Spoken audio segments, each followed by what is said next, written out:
Do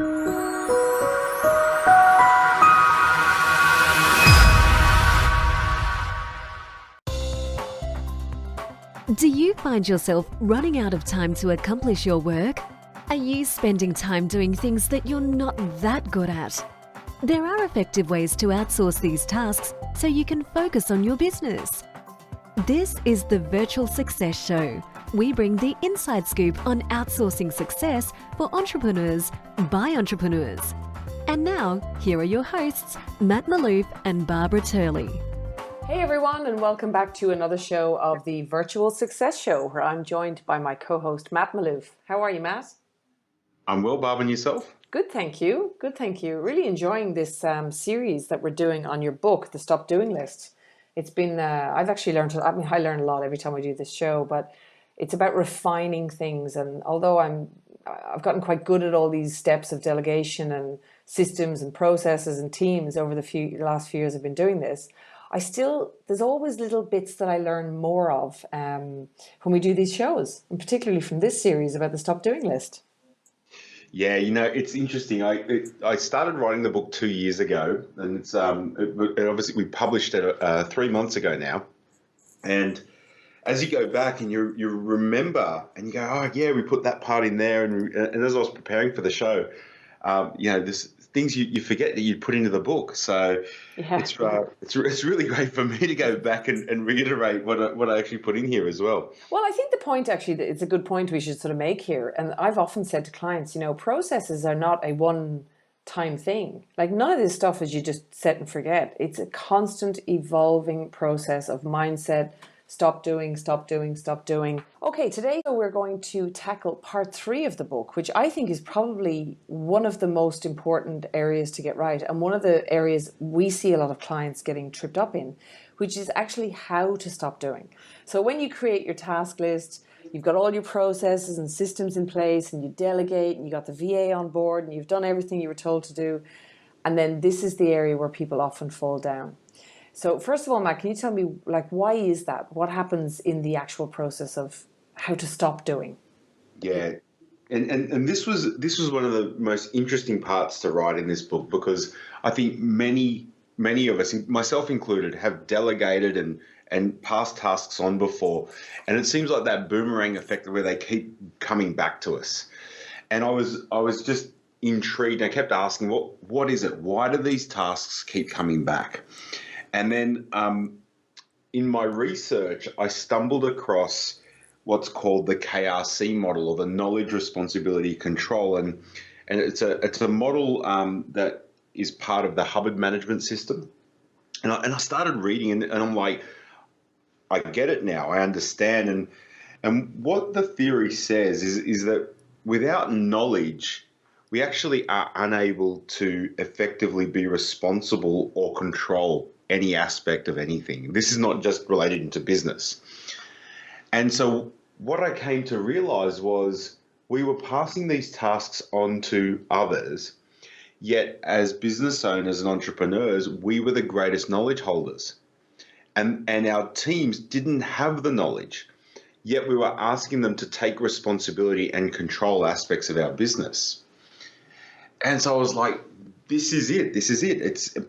But it was more than just this knowledge, responsibility, control piece, because whilst that theory makes sense, I was like, okay, how do you now take that and put it into a methodology that can actually now ensure that you can stop doing these tasks? It's funny, I was thinking as you're saying that, often a complaint we get from clients, or not a complaint, more feedback, is they go, well, I wanted the VA to show more initiative, or, take more responsibility. And I think, well, can you define, what exactly, are they aware of what you mean by this? Or are they, how have you communicated this, and what knowledge are you expecting them to have, and all these sorts of issues? And I think it falls into this whole how to stop doing thing, where it's actually really hard to stop doing unless you get this part right, which is this knowledge, responsibility, control thing that you talk about in your book.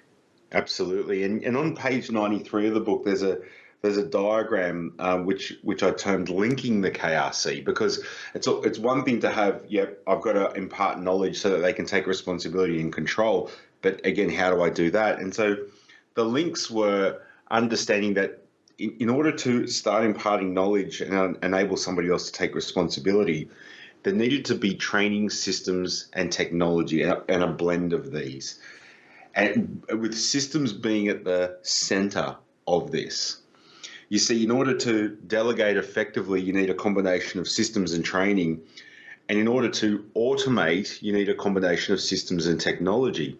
And so in order to start enabling others to take responsibility and control aspects of your business, we needed to get clear systems, training, and the use of technology implemented into the business. And one thing I really want to, as a big take home, a lot of business owners are very good at creating systems, but they don't actually create a system for training people in those systems.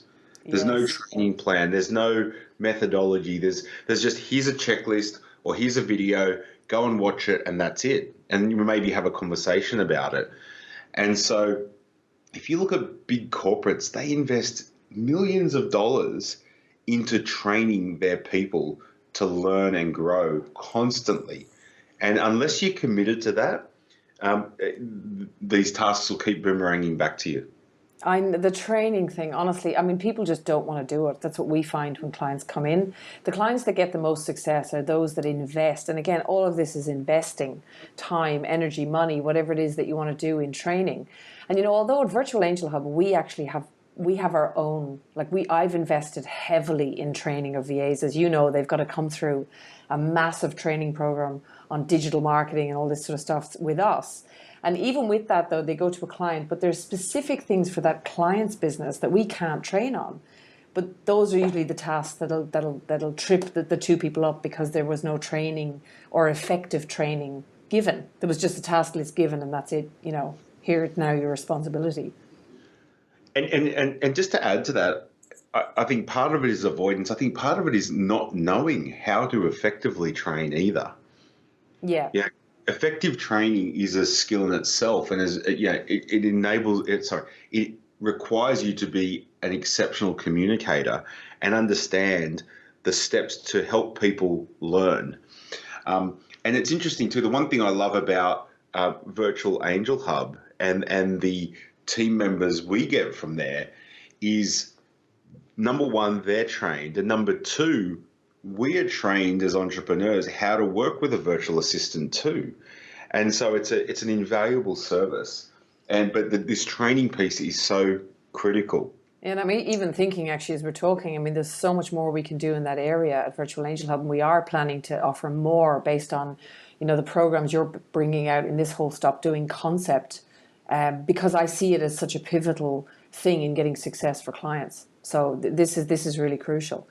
So training, obviously, I know is one thing, but as you've pointed, I'm looking at the diagram here on page 93 of the book, and what I love is that you've got reporting and accountability here as well, which is another area that people forget about or that trips them up. And this is in that sort of linkage between responsibility and control. If there's not effective reporting and accountability, then how will you know if somebody is A, doing things when they should be doing them, and B, doing them to the level that you expect them to do it? And so this is like a feedback loop to enable the original knowledge holder to understand that what needs to get done is getting done in the right way at the right time. And so these are simple, either daily, weekly, or monthly reports, depending on the role and the task. But again, it's a simple, yeah. In this as well, because some people will, I know the mindset of some people listening to this, they'll say, oh, but I just don't want to micromanage someone. So I'm going to use an example of everybody needs a level of accountability. So even when we work with business coaches ourselves as business owners, or we set strategies for ourselves, how many times do we kind of fall off the perch or go off the boil? And we'd love to have somebody to keep us accountable. So a lot of this is not that somebody needs to be micromanaged. It's more just like a collaboration thing. It's teamwork. It's building a culture within your company of people being involved together to get to an outcome. And that's where this reporting and accountability thing, I think you can change your mindset on that from micromanaging. Absolutely. And even to go just one step further, most employees don't understand what's expected of them. Yes. If they've got a report that they have to submit and they're held accountable, they've got clarity on what's expected and when it's expected of them. It's a win-win. And I agree. And believe it or not, if you look at surveys done for employees, they crave accountability. They actually want it because they then can have a sense of achievement. They understand what needs to get done and when it needs to get done by. So it can be done in a negative way, and that's not what we're recommending here. It's got to be done in a supportive and collaborative way. But we all want to, in some way, shape or form, be held to a higher level of account. And I would also add to that, actually, a tip is not just saying how to do something and the reporting lines and all that, it's why we're doing it. So I've noticed that even if it's a simple task, if I explain to the VAs, well, the reason I want you to post tips and quotes and things on Facebook, for example, and consistently do it every week, is because it actually increases our brand in the marketplace. People can see a little bit of what we're about, and therefore it leads to X, Y, and Z, which means we make more money, which means that your job and career growth can be this.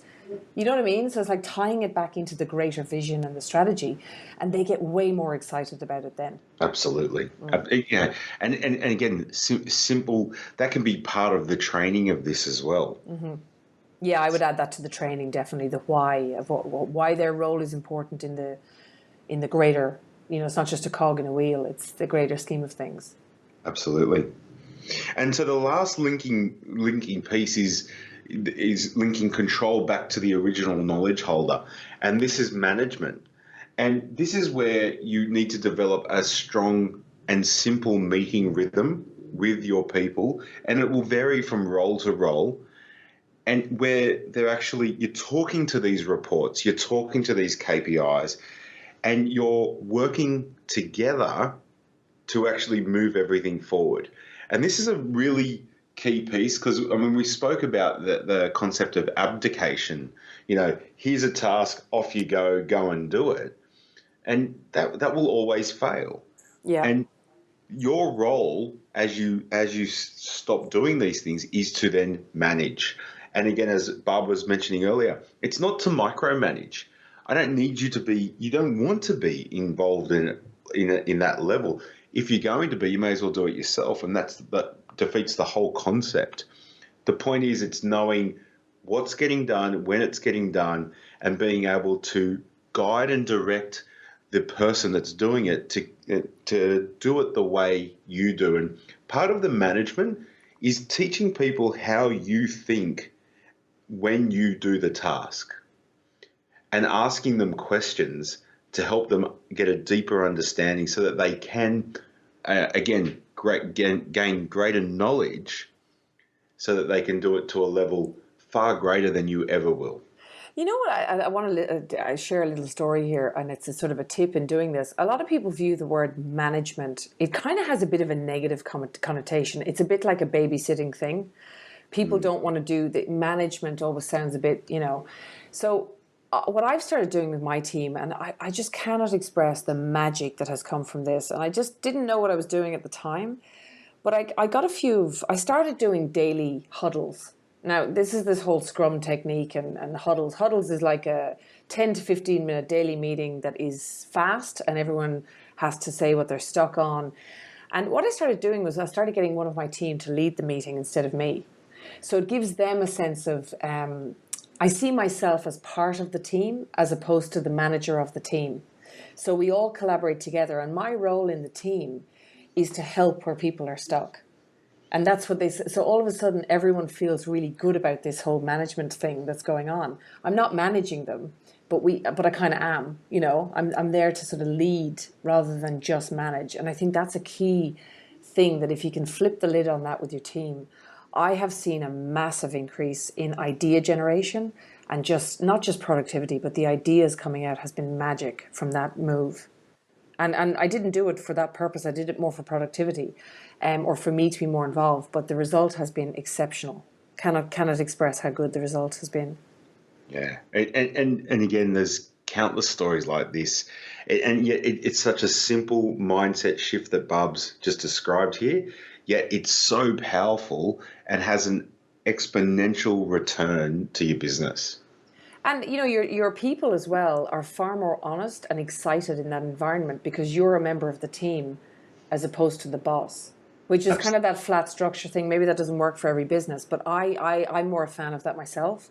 And that's when you see people shine. They just really come out of their shells. They feel excited.